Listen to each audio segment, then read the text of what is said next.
মালা তুমি কোথায় পেয়েছো? মানিক দিয়েছে। কি? মানিক দিয়েছে? আজ আমি ওর চামড়া তুলে ফেলবো। একটা ড্রাইভারের ছেলের এত বড় সাহস! মোহাম্মদ আলী!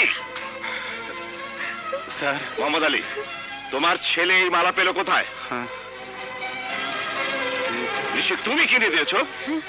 সব তোমার কারসাজি। একটা ড্রাইভারের ছেলে। স্যার, মানিক বাচ্চা ছেলে। ও বাচ্চা ছেলে? তুমি তো বাচ্চা ছেলে নও। তুমি তোমার এই বাদর ছেলেকে কালই কোনো এতিমখানায় পাঠিয়ে দেবে। এতিমখানায় পাঠানোর জন্য আমার ছেলের জন্ম হয়নি। প্রয়োজন হলে আপনার মেয়েকে কোনো এতিমখানায় পাঠিয়ে দিন। কি? এত বড় কথা? আমার সামনে দাঁড়িয়ে এই কথা বলতে তোমার একটু ভয় করলো না? ভয় করব কেন? আপনিও মানুষ, আমিও মানুষ। আর তাছাড়া আমি তো কোনো অন্যায় কথা বলিনি। মোহাম্মদ আলী, আমি যেন দেখি কালই তোমার ছেলে বাড়ি ছেড়ে চলে গেছে। শুধু ছেলে নয়, কাল বাবা ওই বাড়ি ছেড়ে চলে যাবে।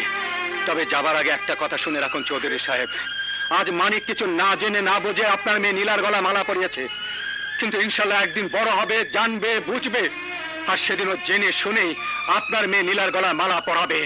তাও সেটা আপনারই সামনে। চিৎকার করে কোনো লাভ নেই, সময়ে সবকিছু বলে দেবে। এই নিয়ে আপনার গাড়ির চাবি।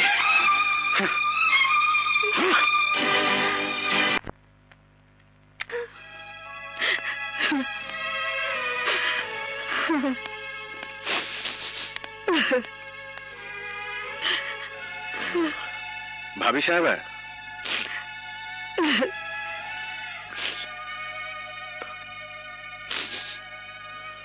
কলেজ লাইফ থেকেই তো দেখছি আশরাফ বরাবর ওরকমই। আলী কাল সকালে মানিককে নিয়ে চলে যাবে। কোথায় থাকবে, কি করবে? এই জন্য আপনি ভাববেন না। ওদের একটা ব্যবস্থা আমি করব।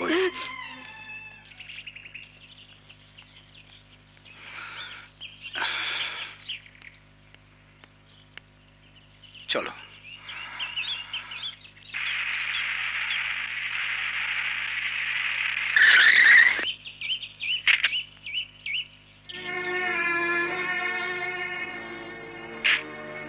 রাগ করে তো চলে যাচ্ছ, কি করবে? এই ছেলেকে নিয়ে যাবে বা কোথায়? কিছু ঠিক করেছো? ব্যবস্থা একটা হয়ে যাবে, আপনি ভাববেন না।